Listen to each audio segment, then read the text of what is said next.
Right sir. Modi చాలా అగ్రెసివ్గా మాట్లాడారు సార్. అంటే భావోద్వేగాలు ఉన్నాయి ఇప్పుడు దేశంలో, ఎక్కడ చూసినా కూడా ఏ ఇద్దరు కలిసినా ఇదే మాట్లాడుకుంటున్న పరిస్థితి. సో ఈ భూమి మీద ఈ పెహల్గాం హంతకులు ఎక్కడ దాక్కున్నా వాళ్ళని శిక్షిస్తాం, దాంతోపాటు కలలో కూడా ఊహించని విధంగా వాళ్ళను శిక్షిస్తాము అని చెప్పారు. సో చాలా వార్తలు వస్తూ ఉన్నాయి కదా సార్, భారత్ పాకిస్తాన్ మధ్య యుద్ధ మేఘాలు కమ్ముకుంటూ ఉన్నాయి అనే వార్తలు వస్తూ ఉన్నాయి. సో మోదీ స్పీచ్ని ఏ రకంగా అర్థం చేసుకోవాలి మనం? ఖచ్చితంగా చాలా స్ట్రాంగ్ రెస్పాన్స్, ఇవ్వాల్సిన రెస్పాన్స్ మన ప్రధానమంత్రి ఇచ్చారు. అది ప్రధానమంత్రి రెస్పాన్సే కాదు, భారతదేశ ప్రజల రెస్పాన్స్. పాకిస్తాన్కు బుద్ధి చెప్పాల్సిందే. నేను అఖిలపక్ష మీటింగ్లో కూడా అన్ని పార్టీలు మీరు పాకిస్తాన్ పైన ఏ చర్య తీసుకున్నా మేము మద్దతు ఇస్తామన్నారు. బ్లాంక్ చెక్ ఇచ్చేస్తారు ప్రైమ్ మినిస్టర్కు, మీకు నో పాలిటిక్స్ ఇయర్. నేనే మొదలు చెప్తున్నాను, ఫారెన్ పాలసీ, నేషనల్ సెక్యూరిటీ ఇలాంటి విషయాల్లో there is no scope for second opinion. Politics సంబంధమే లేదు అక్కడ. మోడీ ఉన్నా ఇంకెవరున్నా అందరము భారత ప్రభుత్వం వెనకాల మనం సమీకృతం కావాల్సిందే. దేశభక్తికి రాజకీయం ఉండదు, దేశభక్తికి కులం ఉండదు, మతం ఉండదు. అందువల్ల దేశ ప్రయోజనాలకు ఇమిడి ఉన్నప్పుడు ప్రజలంతా ఏకం కావాల్సిందే, దాంట్లో ఏం డిస్ప్యూట్ లేదు కదా. సో అందువల్ల ప్రైమ్ మినిస్టర్ చాలా కాంక్రీట్గా చెప్పారు, భూమి అంచుల వరకైనా వెళ్ళి ఆ తీవ్రవాదులు ఎక్కడున్నా, వారి మాస్టర్స్ ఎక్కడున్నా అన్నాడు. మీరు ఆ వర్డింగ్ చాలా జాగ్రత్తగా మనము చూడాలి, ఎందుకంటే అది చాలా ఇంపార్టెంట్. వారు ఎక్కడున్నా వారి మాస్టర్స్ ఎక్కడున్నా అన్నాడు. ఎందుకంటే వారు ఎక్కడ ఉంటారు, వాళ్ళు ఎక్కడైనా ఉండొచ్చు, మాస్టర్స్ మాత్రం పాకిస్తాన్లో ఉంటారు.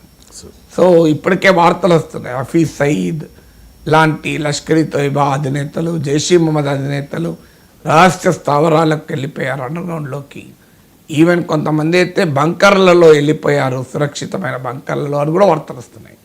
అంటే ఇండియన్స్ బహుశా మనం ఏమైనా ఒసామా బిన్ లాడెన్ పైన అమెరికా దాడి చేసినట్లుగా దాడి చేస్తారన్న అనుమానం ఏమైనా ఉందా?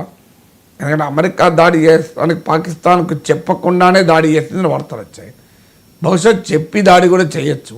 ప్రభుత్వం చెప్పామని చెప్తే ప్రభుత్వానికి చెడ్డ పేరు వస్తుందని వారు చెప్పకపోవచ్చు, మనకు తెలియదు. ఎందుకంటే అమెరికాకు మిత్రదేశం పాకిస్తాన్. అందువల్ల ప్రభుత్వం అమెరికాకు అనుకూల దేశం, అనుకూల ప్రభుత్వం. అందువల్ల ఒసామా బిన్ లాడెన్ నిజంగానే పాక్ ప్రభుత్వానికి తెలియకుండా జరిగిందా? Really doubt. పాక్ ప్రభుత్వం తర్వాత తీవ్ర ఆందోళన వ్యక్తం చేసింది, మా సావరిటీని క్రాస్ చేస్తారా, మాకు తెలియకుండా మా దేశాలకు వెళ్తామని కహానీలు అనే యాక్షన్ మాత్రమే. బట్ ఏదైనా మనం చూసాం బిన్ లాడెన్ తరహా ఆపరేషన్. మరి అలాంటి ఆపరేషన్ ఏమైనా హఫీజ్ సయీద్, మసూద్ అజర్, దావూద్ ఇబ్రహీం లాంటి హై ప్రొఫైల్ టార్గెట్స్ పైన చేస్తారా? ఇక్కడ బాలాకోట్ తరహా స్ట్రైక్ చూశాం. ఖైబర్ పఖ్తూన్ఖ్వా ప్రావిన్స్లోని బాలాకోట్లోకి వెళ్ళి మన ఇండియన్ ఎయిర్ ఫోర్స్ విమానాలు తీవ్రవాద శిక్షణా శిబిరాన్ని అటాక్ చేశాయి. మరి ఇప్పుడు ఆ రకంగా ఏదైనా తీవ్రవాద శిక్షణా శిబిరాన్ని అటాక్ చేస్తారా? లేదా హై ప్రొఫైల్ తీవ్రవాదులే టార్గెట్గా పెట్టుకొని బిన్ లాడెన్ను అమెరికా లేపేసిన తరహాలో ఆపరేషన్ ఏమైనా చేస్తారా? ఇవి చూడాలి ఇప్పుడు మనం. సో అందువల్ల కానీ prime minister tone and tenor చూస్తే ఖచ్చితంగా చాలా సీరియస్ యాక్షనే భారత ప్రభుత్వం తీసుకుంటుంది. ఒక రకంగా తీసుకొని తప్పనిసరి పరిస్థితి కూడా ఉంది. ఎందుకంటే మీకు సర్జికల్ స్ట్రైక్స్, ఆ తర్వాత non military preemptive strikes, Balakot strikes expectations కూడా పెంచింది. ఇప్పుడు ప్రైమ్ మినిస్టర్ నరేంద్ర మోడీని ప్రజలు జడ్జి చేసేటప్పుడు కనీసం బాలాకోట్ తరహా స్ట్రైక్స్ అన్న ఉండాలి అని జడ్జి చేస్తారు. అది లేకపోతే పొలిటికల్లీ కూడా చాలా సమస్యగా మారిపోతుంది. ఎందుకంటే మరి ఏమైంది, ఎందుకు చేయలేదని నువ్వు ఎక్స్పెక్టేషన్ పెంచి ఉన్నారు కదా. సో ఎక్స్పెక్టేషన్ పెంచి ఉన్నప్పుడు చర్య లేకపోతే కూడా అది పొలిటికల్గా చాలా ఛాలెంజింగ్గా ఉంటుంది. అది ఎప్పుడు చేస్తుంది అది మనకు తెలియదు. ఇప్పుడైతే ఈ వార్తలు యుద్ధ మేఘాలకు కమ్ముకుంటున్నాయని వార్తలు ఎందుకు వస్తున్నాయంటే కొన్ని డెవలప్మెంట్ జరుగుతున్నది. ఇప్పుడు ఉదాహరణకు ఈ ఐఎన్ఎస్ సూరత్ నుంచి ఇండియన్ నేవీ ఒక మిసైల్ ప్రయోగించింది నిన్న. దాన్ని ఇంటర్సెప్టివ్ మిసైల్ అంటారు. అంటే చాలా దిగువ నుంచి ప్రయాణం చేసి స్లోగా వచ్చేటువంటి మిసైల్. దిగువ నుంచి ఎందుకు ప్రయాణం చేస్తుంటే రేడార్స్ దృష్టిని కూడా మిస్లీడ్ చేస్తానికి చేస్తాయి. అంటే అంటే కిందికి ప్రయాణం చేసే స్లో మూవింగ్ ఆబ్జెక్ట్ మిసైల్. దీన్ని ఛేదించింది మన ఐఎన్ఎస్ సూరత్ నుంచి ప్రయోగించిన మిసైల్. అందుకే దీన్ని ఇంటర్సెప్ట్ మిసైల్ అంటారు. ఎందుకు చేసింది ఈ పని భారతదేశం? అరేబియన్ సీలో నిన్న ఇవాళ పాకిస్తాన్ నావీ ఈ మిసైల్స్ ఎక్సర్సైజ్ చేస్తుంది. సో అంటే దాని అర్థం ఏంటి? ఎప్పుడైతే భారతదేశం సింధు నదీ జలాల ఒప్పందం, ఇది 6 నదులు వాస్తవంగా, నిన్న 4 అన్నాను కాదు పొరపాటు, జీలం, చినాబ్, మీకు సింధు, 3 వెస్ట్రన్ రివర్స్, ఈ 3 పైన పాకిస్తాన్కి హక్కులు ఉంటాయి. ఈ 3 నదుల్లో 80% ల్యాండ్ పాకిస్తాన్లో ఈ 3 నదీ జలాలకు సంబంధించిన వాటర్స్తో ఇరిగేట్ అవుతుంది. సో ఇండియా వైపు రవి, బియాస్, సట్లేజ్, వీటిని ఈస్టర్న్ రివర్స్ అంటారు.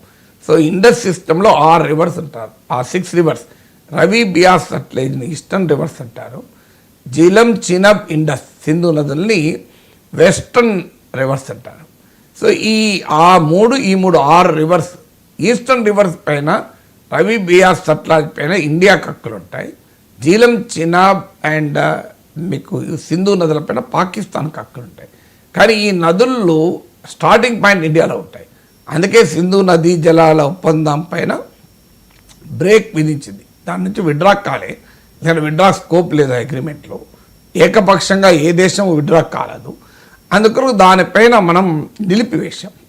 సో ఆ నిలిపివేసిన తర్వాత సహజంగానే బాలాకోట్ స్ట్రైక్స్ అనుభవాలు ఉన్నాయి కనుక పాకిస్తాన్ ప్రిపరేషన్ మొదలుపెట్టింది. అందులో భాగంగానే అరేబియా సీలో మీకు ఈ ఎక్సర్సైజ్ చేసేసి మిసైల్ ప్రయోగం, ఎందుకంటే ఆల్రెడీ సిమ్లా ఒప్పందంతో సహా అన్ని ద్వైపాక్షిక ఒప్పందాలని నిలిపివేస్తున్నట్లు పాకిస్తాన్ ప్రకటించింది. ఆల్రెడీ కాల్పుల విరమణ ఒప్పందం ఉండగానే వాటిని ఉల్లంఘించింది, ఇక కొత్తగా నిలిపివేయడం ఏంటి? సో అందువల్ల ఆ పాకిస్తాన్ మిలిటరీ ఎక్సర్సైజెస్ను కౌంటర్గా ఇండియన్ నేవీ కూడా ఈ మిసైల్స్ని ఇంటర్సెప్ట్ చేసే ప్రయోగాన్ని నిన్న విజయవంతంగా జరిపింది. అలాగే Indian air force war games మొదలుపెట్టింది. రఫేల్ యుద్ధ విమానాల ముందు నడవగా మీకు భారీగా Indian air force war games నిర్వహించింది. సో దీన్ని ఫ్లెక్సింగ్ మజిల్స్ అంటారు. ఇప్పుడు నరేంద్ర మోడీకి ఉన్న యూఎస్పీ, యూనిక్ సెల్లింగ్ ప్రపోజిషన్ ఏంటి అంటే మస్కులార్ ఫారెన్ పాలసీ అంటారు. అంటే ఫారెన్ పాలసీలో డిప్లొమసీ కాదు, అవసరమైతే అగ్రెసివ్గా వెళ్ళి డీల్ చేయడాన్ని మస్కులార్ ఫారెన్ పాలసీ అంటారు. సో చాలా ఈ మస్కులార్ ఫారెన్ పాలసీ ఇప్పుడు ప్రదర్శించక తప్పనిసరి పరిస్థితి.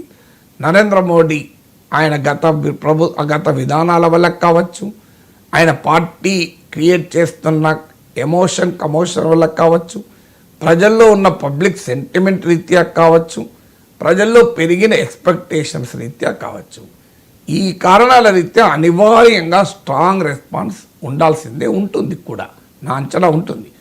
ఏ రూపంలో ఉంటుంది, ఏ సమయంలో ఉంటుంది, నోబడీ నోస్, తెలియాల్సిన అవసరం కూడా లేదు మనకు. సో ఇక్కడ మనం ఆల్రెడీ నిన్న భారత ప్రధానమంత్రి ఇటలీ ప్రైమ్ మినిస్టర్ జార్జియా మెలోనీతో మాట్లాడాడు. అలాగే ఇజ్రాయెల్ ప్రైమ్ మినిస్టర్ బెంజమిన్ నెతన్యాహుతో మాట్లాడాడు. Israel is known for it's counter insurgency operation. ఇప్పుడు ఇజ్రాయెల్ చరిత్ర చూస్తే తన ప్రత్యర్థుల పెద్ద పెద్ద నాయకుల్ని వెళ్ళి అటాక్ చేసింది. మీకు తాజా ఎగ్జాంపుల్ ఏంటంటే ఇరాన్ కొత్త ప్రెసిడెంట్ ప్రమాణ స్వీకారానికి ఫారిన్ గెస్ట్గా హమస్ అధినేత ఇస్మాయిల్ అనియే వస్తే ఆయన గెస్ట్ హౌస్లో ఉండగా బాంబు పేలింది. కెన్ ఇమాజిన్, అంత ఎఫెక్టివ్గా కౌంటర్ ఇన్సర్జెన్సీ ఆపరేషన్ చేయడంలో ఇజ్రాయెల్ ప్రత్యేకత. అది 34 ఏళ్ళుగా ఇజ్రాయెల్ దాంట్లో ఎక్స్పర్ట్. అందులో ఇజ్రాయెల్ నిఘా సంస్థ known for it's notorious abilities. మీకు పాకిస్తాన్ న్యూక్లియర్ సైంటిస్ట్ కార్లో టిఫిన్ పేరింది. సో ఇలా కౌంటర్ ఇన్సర్జెన్సీ ఆపరేషన్, హిజ్బుల్లా వాడేటువంటి పేజర్స్లో ఎక్స్ప్లోజివ్స్ పెట్టి పేలాయి. సో అందువల్ల ఇజ్రాయెల్ ప్రైమ్ మినిస్టర్తో మాట్లాడాడు. సో ఇది ఆల్రెడీ మరి ఏదైనా precise counter insurgency operation India plan చేస్తుందా? ఇప్పుడు బాలాకోట్ స్ట్రైక్స్ ఒక రకమైన ప్రిసైజ్ ఆపరేషన్. సర్జికల్ స్ట్రైక్ ఇంకో రకమైన ప్రిసైజ్ ఆపరేషన్.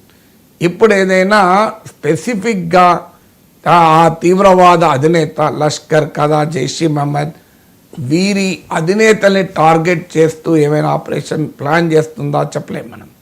సో ఇందులో అందుకే Italy prime minister Giorgia Meloni యూరోప్కు అమెరికాకు మధ్య ఒక బ్రిడ్జ్ లాంటిది. ఆమె యూరోప్లో ఉన్న ఏ లీడర్కు ప్రెసిడెంట్ ట్రంప్ దగ్గర అంత పలుకుబడి లేదు. సో ఆమె షీఈ్ ఫేమస్ ఫర్ దాట్. అలా బాగా ఇండియాకు కూడా ప్రైమ్ మినిస్టర్ నరేంద్ర మోడీకి కూడా బాగా మనకు ఇండియా ఇటలీ రిలేషన్షిప్ ఉంది. ప్రైమ్ మినిస్టర్ పర్సనల్గా కూడా డిప్లొమసీ, పర్సనల్ కెమిస్ట్రీ కూడా ఉంది. అందువల్ల జార్జియా మెలోనీతో మాట్లాడారు, బెంజమిన్ నెతన్యాహుతో మాట్లాడారు. తర్వాత మీకు నిన్న మన ఫారిన్ మినిస్టర్ జయశంకర్ G20 ఇన్వాయిస్తో కూడా మాట్లాడాడు. అంటే ఈ G20 అంటే మీకు రష్యా, చైనా, ఇంక్లూడింగ్ చైనా కూడా, జర్మనీ, ఫ్రాన్స్, యూకే వీళ్ళందరినీ పిలిచి ఈ ఇన్సిడెంట్ పైన బ్రీఫ్ చేశారు. ఆల్ పార్టీ మీటింగ్ను రక్షణ మంత్రి నాయకత్వంలో ఆల్ పార్టీ మీటింగ్ జరిగింది. అంటే డొమెస్టిక్ పొలిటికల్ ఒపీనియన్ను కన్సాలిడేట్ చేయడమే కాకుండా international political opinion, international public opinion కూడా మొబిలైజ్ చేసే పని ఇండియా మొదలుపెట్టింది. ఎప్పుడు చేస్తాం, ఏ రూపంలో చేస్తాం, ఏ సమయంలో చేస్తాం, ఏ నేపథ్యంలో దాడి స్పందిస్తాం అన్నది అది మన ఇష్టం. కానీ ఈలోగా ప్రపంచ ప్రజాభిప్రాయాన్ని, ప్రపంచ రాజకీయ అభిప్రాయాన్ని మనం మొబిలైజ్ చేయాలి. దేశంలో రాజకీయ అభిప్రాయం ఎలాగో అనుకూలంగా ఉంది, దేశంలో ప్రజాభిప్రాయం ఎలాగో అనుకూలంగా ఉంది. కానీ ఇంటర్నేషనల్ పబ్లిక్ ఒపీనియన్ కీలకమవుతుంది. ఎందుకంటే రవిశంకర్, ఇక్కడ ఇది రెండు దేశాలు న్యూక్లియర్ కంట్రీస్, న్యూక్లియర్ పవర్స్. అణ్వస్త్రాలు కలిగి ఉన్న ఈ రెండు దేశాల మధ్య ఘర్షణను ప్రపంచం అంగీకరించదు. మీకు న్యూక్లియర్ ఫ్లాష్ పాయింట్ అంటారు దాన్ని స్ట్రాటజిక్ లాంగ్వేజ్లో. అందువల్ల ఎప్పుడు కూడా ఇరాన్, ఇజ్రాయెల్ మధ్య యుద్ధం వస్తుందంటే ప్రపంచం ఎందుకు వణికిపోతుంది. అందుకే ఇప్పుడు ఇజ్రాయెల్, అమెరికాలు కలిపి హూతీల పైన అటాక్ చేశారు, హిజ్బుల్లా పైన అటాక్ చేశారు, హమాస్ పైన చేస్తున్నారు, సిరియా పైన చేశారు. కానీ ఇరాన్ పైన ఇప్పటికీ చేయలేదు. చూడండి, ఇరాక్, లిబియా, ఆఫ్ఘనిస్తాన్ల పైన అమెరికా చేసింది. అమెరికా ఇప్పటికీ ఇరాన్ ముట్టుకోలేదు, నార్త్ కొరియా ముట్టుకోలేదు. ఎందుకు ముట్టుకోలేదు? ఆ రెండు దేశాలకు అణ్వస్త్రాలు ఉండడమే కారణం. సో అందువల్ల అణ్వస్త్రాలు కలిగి ఉన్న రెండు దేశాలు ఇండియా, పాకిస్తాన్. అందువల్ల ఈ రెండు దేశాల మధ్య జరిగే ఘర్షణ ఒక లిమిట్ దాటుతోంది అంటే ప్రపంచమంతా న్యూక్లియర్ టెన్షన్ పెరిగిపోతుంది. అందుకొరకు వరల్డ్ లీడర్సు మనకు తొందరపడకండి, సంయమనం నేర్పుతూ ఉంటారు. కానీ మరి వాళ్ళే చెప్పాలి ఏ రకంగా. ఎస్, మనం ఏం అటాక్ చేయం, let international community boycott Pakistan. మీరు రష్యా, యుక్రెయిన్ పైన దాడి చేస్తే అమెరికా, యూరోపియన్ దేశాలు ఆంక్షలు విధించాయి కదా. ఇప్పుడు ఎందుకు మరి పాకిస్తాన్ పైన ఆంక్షలు విధించింది ప్రపంచం? ఇప్పుడు ఈ తీవ్రవాద దాడి కళ్ళ ముందు జరిగినాక ప్రపంచం ఎందుకు ఆంక్షలు విధించదు? అంటే అమెరికా పైన అటాక్ చేస్తే తీవ్రవాదం, ఇండియా పైన అటాక్ చేస్తే సామ్యవాదం అవుతుందా? అది ఇంకో వాదం అవుతుందా? నాకు చెప్పండి. ఏ దేశం పైన అటాక్ చేసినా ఒకటే అవుతుంది కదా. దాని పేరు నువ్వు తీవ్రవాదం. మరి అమెరికా పైన అటాక్ చేస్తున్నావు, ఆంక్షలు పెడతావు, ఇండియా పైన అటాక్ పెడితే ఎందుకు పెట్టవు? అంటే అల్టిమేట్గా టెర్రరిజాన్ని ఎదుర్కోవడంలో కూడా ప్రపంచ దేశాలకు స్వార్థమే ఉంది తప్ప అందరం కలిసి చేయాలని ఎక్కడా లేదు అది. సో అమెరికాకి లేదు, అది ఇంకో దేశానికి లేదు. సో అందువల్ల భారతదేశం ఈ international political and public opinion mobilise చేయాల్సి ఉంటుంది. సో ఆ పని ఆల్రెడీ భారత ప్రభుత్వం మొదలుపెట్టింది. Indian air force, Indian navy తమ ప్రిపేర్నెస్ను పెంచింది. బహుశా రేపో మాపో ఇండో పాక్ సరిహద్దు వద్ద మోహరింపులు కూడా పెరుగుతాయి నా అంచనా. సో అందువల్ల ఇవి యుద్ధ మేఘాలు కమ్ముకుంటున్నాయి అనే వార్తలు రావటానికి కారణం యుద్ధం అనేది పెద్ద పదమే కావచ్చు. నేను ఇప్పటికిప్పుడు యుద్ధం అన్న పదం వాడడం లేదు. But India is preparing for a strong response. అది ఎప్పుడు, ఎక్కడ, ఏ విధంగా, that is the choice for the government of India, not the choice for anybody else కదా. Right sir. దాడి జరిగే సమయంలో అక్కడ